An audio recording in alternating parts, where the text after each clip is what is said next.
What's going on, guys? ZombifiedGamer here, and welcome back to some more This is the Police. Electricity cost to rise 22%. I feel you on that. Stripper undressing beautifully, not art, just business. Foreign investors to build modern waste plants in Freiburg. And that's still the same. Great news. Okay. Let's get to work.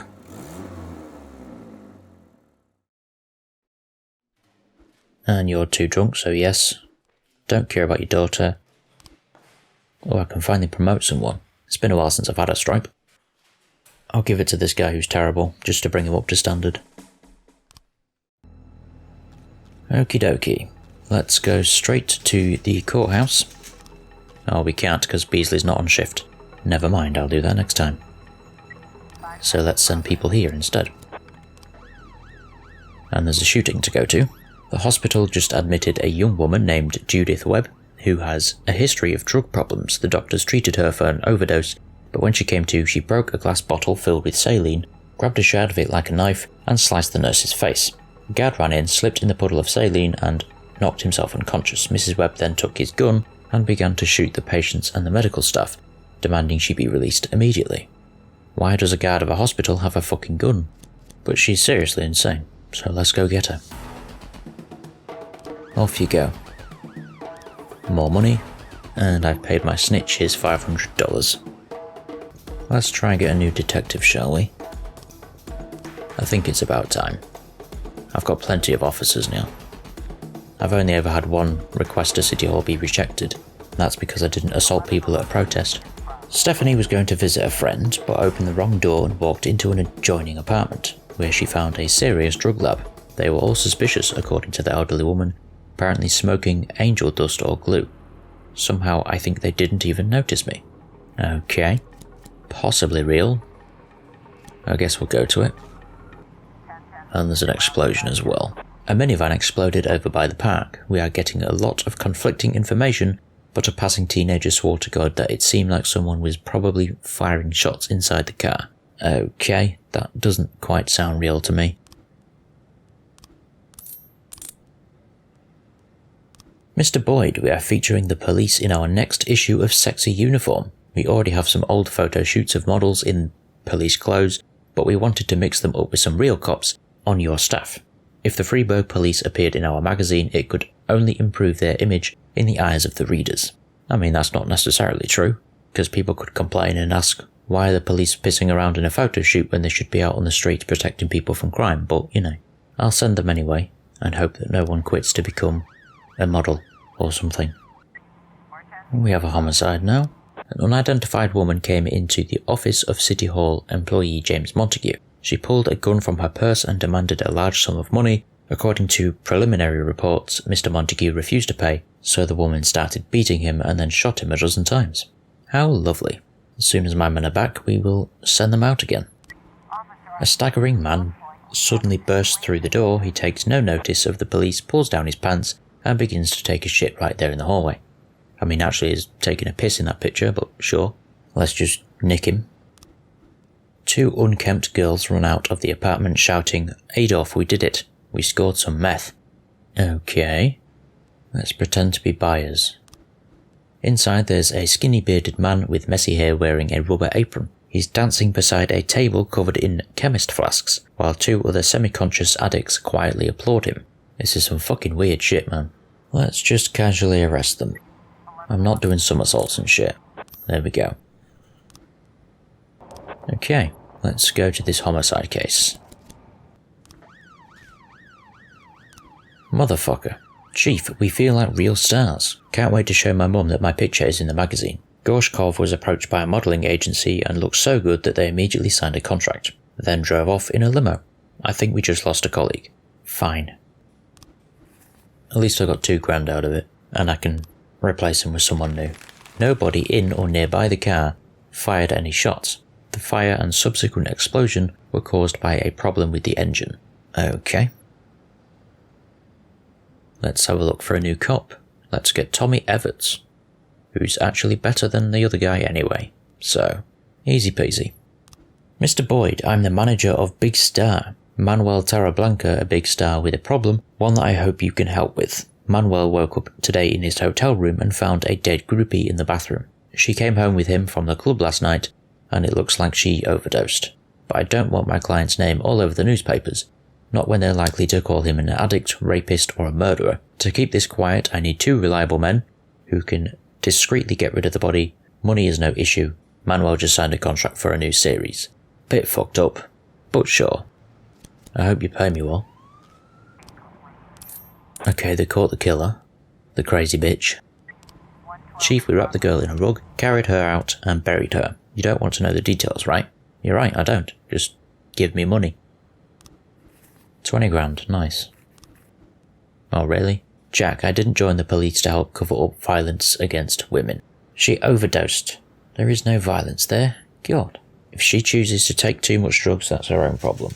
I hate you, Platonic. That's 2 officers today, and I don't have anyone that's as good. But I'll hire this one simply because they are the correct loyalty for this shift, and they're not that far behind the highest possible one anyway. It's only 20 points, which is just 2 successful cases. A waiter at a restaurant saw a rusty pickup truck drive into a pillar on the side of the street. Now the driver is just sitting in the car singing songs in an awful voice. I think he's drunk as a skunk. Quite possibly. Go nick him. And then in the next shift, I can hopefully arrest the person I've been investigating. And I might also look at the assault plan and see if I can make one. And they've got him and found the alcohol. Cool. Extortion. Mrs. Majid called in a complaint about a man with a shaved head who regularly extorts her for money. He comes in the evening, pounds on the door, demands money. Money, money, money. Like it's the only English word he knows. That sounds like your landlord is actually just requesting money. The rent.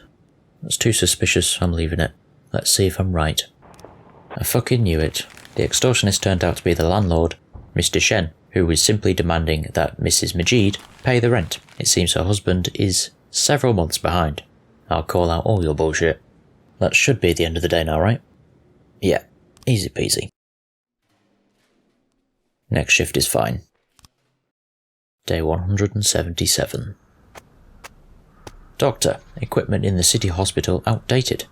Rogers Mayor, I congratulate our graduates.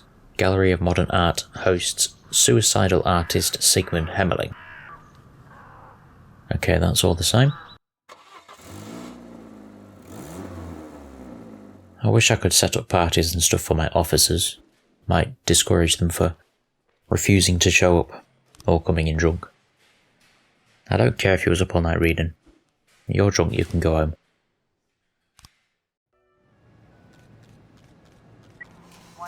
Jesus Christ, straight away. A DUI. A man is driving a buggy along the beach, knocking people over. Eyewitnesses say he's laughing like a lunatic. Great. Go get him. Oh, really? I can't go to this one. Actually, I could do that if I manage to arrest the other guy, because Beasley will then be back. But I'll have to wait for my best people to get back, and I've got the new detective. He won't be on this shift, but... Why do I have 2 green people on this shift? That doesn't make any sense. Why are you 2 on this shift? You're supposed to be on the other shift. This is supposed to be the red shift. I'll just move you to B. Unless you've just swapped sides, I don't get it. Some parents have gathered outside of City Hall. Their children have all been diagnosed with a rare genetic disease that affects their nervous system, internal organs, and the musculoskeletal system. Freeburg stopped purchasing the drugs required to treat these children because the medicine failed to pass annual certification. The parents are furious. Mrs. Poultry, the leader of the rally, shouted into the bullhorn, "The disease is killing our children and all they can do is play politics." Well, if it doesn't pass the certification, it's obviously not going to be allowed. That's how it works. Get a more certifiable drug. God. The buggy is rushing straight at a patrol car. Just ram the bastard. There we go. Nice. Cocaine. So he was high as fuck. That's why he was doing it. Mrs. Abbott called us saying that grown men are harassing schoolgirls at the swimming pool in broad daylight. Some pumped up guys in swim trunks were touching the adolescent girls and laying next to them by the pool. Come arrest these perverts immediately. Was it not just lifeguards doing their job. We'll see. Okay, that guy's been nicked. Mr. Boyd, we have just received some disturbing information. Port management hired a gang of thugs to teach our top union officials a lesson, hoping we'd back down on the negotiations in the new port worker contract. Our sources have informed us that they're planning to catch us one by one and, so to speak, persuade us to change our position. We need protection for the remainder of the negotiations. Could you please send a few of your trusted men? I mean, I could, if I wanted to. If I have time, I will. But otherwise, no. Let's go to the courthouse and see if he's there. The men weren't perverts but licensed lifeguards. They were giving the schoolgirls a first aid lesson. Fair enough. God, a mass riot and a shooting.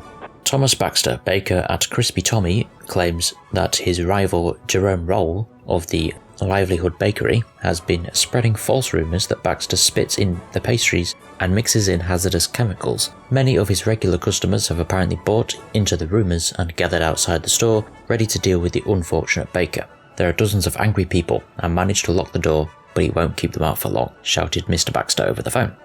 I'll have to mix it up a bit, I think. Send you two with you two, and then you two. Because then the other ones will be best for the shooting, I think.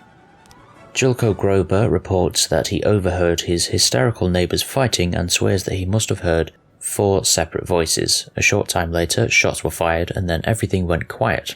Mr. Gobbler has previously noticed suspicious people in the residence and even saw them with weapons, but until now he was afraid to do anything. I don't know what I'd say face to face with these tattooed thugs, admitted Mr. Gobbler through streaming tears. There's no way I could face them.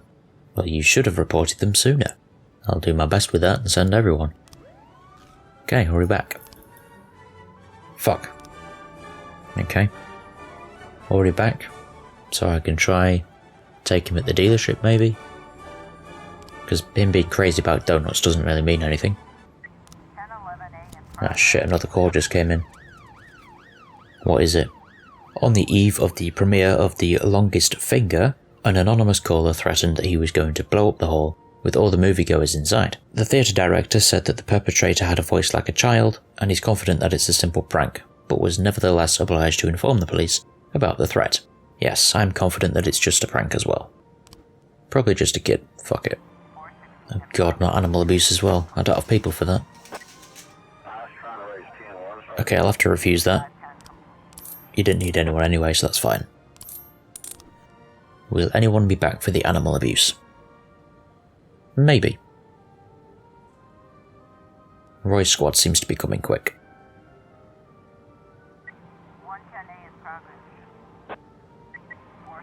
Just out of time. The threat was left by a 4th grade student who didn't have time to buy a ticket to the premiere. Little shit. Okay, no one died, so it's fine. Wrong place again, really? So he's at the donut shop, I guess. A pedestrian was crossing the road illegally and was hit by a car, according to a witness. The driver didn't try to get away, but instead got out of the car, grabbed the pedestrian who was lying on the road, and began to beat him in the face, shouting, "Watch where you're going, you fucking bitch." Okay, let's go get him. Okay, let's go to the donut shop, I guess. And there's a massive fight too. During the premiere of a new movie about a secret agent, Jasmine Roach, a man burst into the theatre and shouted loudly, protesting the violence in the film. At first he was just verbally abusing the people who were trying to enjoy the show, but it quickly turned into a full-on fight. We already have reports of 1 victim, as in 1 person who's been punched in the face or 1 person who's died due to the fighting. Let's go full force. Okay, they got that person. Hopefully everything will be fine. It seems to be the end of the day, so shouldn't have any more calls. And we caught this motherfucker finally. So I can destroy this gang and get 60 grand. Bang. Although Beasley won't be back for sending him to that assault thing. But I tried. But I've made $1 million now, so fuck yeah. And since it's the final call, I'll send in the best people as backup for that, just to be safe. It sounded like it was a tough one, so I might as well have some decent people to help. And it's done. And we got them. I guess I'll just have to attempt the assault plan next time, I don't know. But for now, I'm going to leave it here. Leave a like, enjoyed watching, don't forget to subscribe, and goodbye. I got a zombie army, and you can't harm me. Yeah, who do you, bitch?